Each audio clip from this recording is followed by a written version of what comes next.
مؤلف رحمه الله تعالی میفرماید و دلیل خوف قوله تعالی، و دلیل این که خوف یعنی ترس این عبادت است و صرف کردن آن همین ترس برای غیر الله جایز نیست. این ترسن از غیر الله به مانند از صاحب قبر ترسیدن، از ولی ترسیدن، از اولیاء ترسیدن که برای انسان مصیبت می آورد، در حیات انسان ضرر می رساند. از این همان ترس است که شرک است. این همان ترس است که این نمود ترس شرک حسابیده می شود و این نمود ترس باید در غیر الله صرف نگردد، تنها از برای الله صرف بگردد. چون الله می فرماید که فلا تخافوهم و خافون ان کنتم مؤمنین، سوره اعراف آیه 375. فلا تخافوهم میفرماید از آنها نترسید بلکه از من بترسید اگر شما واقعا مؤمن باشید. شرط مؤمن بودن را چیز قرار داد؟ ترسیدن تنها از الله نه از غیرش. فلا تخافوهم یعنی از آنها نترسید، از آنها ترس نداشته باشید. این معنی است نهی است از شرک، از ترس از غیر الله سبحانه و تعالی و نهی در قرآن به معنای تحریم حرام بودن را می آید در بر میگیرد. یعنی که بر شما حرام است که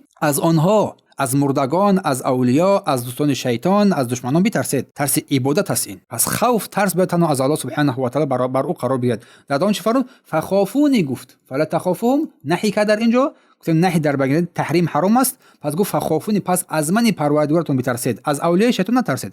فخافونی از دشمنان نترسید، بعد از الله بترسید. فخافونی در اینجا الله چی فرمود؟ امر کرد، فرمان داد که تنها از پروردگار بترسید. پس تمامی آن اوامری که امرهایی که الله در قرآن کرده است این دلالت بر عبادت می‌نمایند. صرف آن برای الله این عبادت است و صرف آن به غیر الله این شرک حسابیده می‌شود. در دوام چی فرمود؟ ان کنتم مؤمنین، اگر واقعا شما مؤمن باشید، اگر ایمان داشته باشید پس از من بترسید.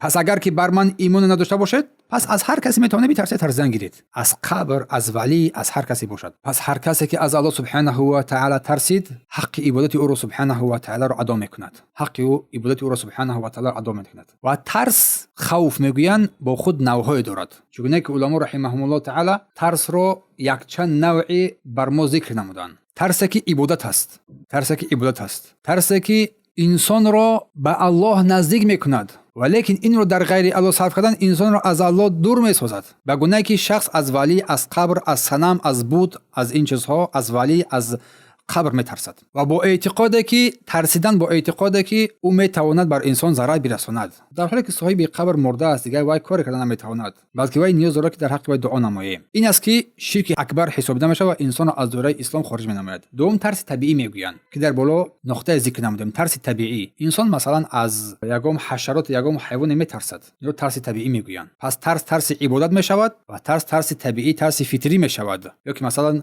انسان از حیوان میترسد، یا که مثلا انسان از پدرش میترسد، این ترس طبیعی است، این بر ایمان انسان ضرر ندارد. سپس ترس خوفی، ترس مستحب میگویند، مثل ترسیدن از عذاب الله سبحانه و ترس واجب، مستحب یا که واجبش میگویند. ترسیدن از عذاب الله سبحانه و تعالی، ترسیدن از عذاب قبر، این مطلوب میشود، طلب کرده شده است از انسان.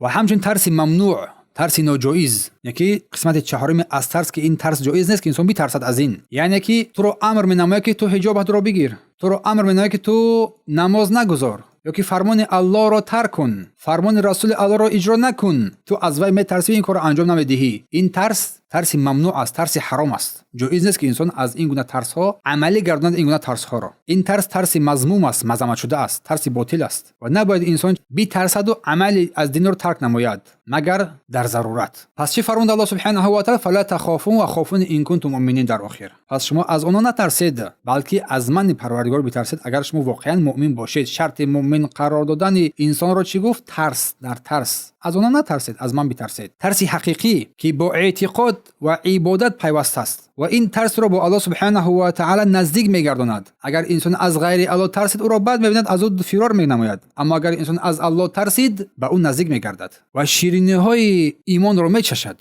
پس این ترس نیز یکی از نوعهای عبادت است که صرف کردن آن در غیر الله سبحانه و تعالی میتواند شرک اکبر باشد. اما ترس طبیعی گفتیم از حیوان، از دشمن، این شرک نیست، زیرا این عبادت نیست. و مؤمن حقیقی که تنها از الله سبحانه و تعالی میترسد، از جزای او، از غضب او، دور شدن از رحمت او سبحانه و تعالی. از این چیزا واقعیت باید انسان بترسد. پس دلیل بر این که ترس عبادت است قول الله سبحانه و تعالی فلا تخافون و خافون ان کنتم مؤمنین. شما از آنها نترسید، از من بترسید اگر شما واقعا مؤمن باشید. پس ترس عبادت بوده است، صرف آن در غیر الله این شرک است.